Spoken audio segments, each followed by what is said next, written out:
நான்கிற இடத்தை விட்டு வெளியில வரணும். நான் யாருங்கிற இடத்தை விட்டு நாரணும். நம்மை விட மற்றவங்களை பெருசா பார்க்கணும். என் மனைவிக்கு ஒரு அங்கீகாரம் கொடுக்கணும். என் மனைவி எந்த வகையிலும் சரியான ஆள் இல்லை, ஆனா எல்லா வகையிலும் அவங்களை நான் உயர்வா பார்க்கணும். பெருமான சொல்ல கத்துக் கொடுத்தது, உன் மனைவியை நீ எவ்வளவு உயர்வுபடுத்துகிறாயோ அங்கே நீ உயருகிறாய்.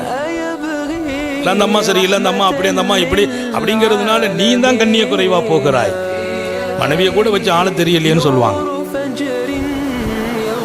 அதனாலதான் சொன்னாங்க, ஹைருக்கும் ஹைருக்கும் லியாகுலி, உங்களை நல்ல மனுஷன் யாருன்னா ஊர்லயும் நாட்டிலையும் பேர் வாங்கின ஆள் இல்லப்பா.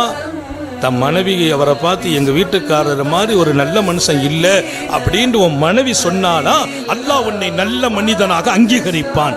உங்களை நல்ல மனிதராக அல்லாவே ஏற்க வேண்டுமா, உங்க வீட்டுல அந்த பேரை வாங்கணும்னாங்க.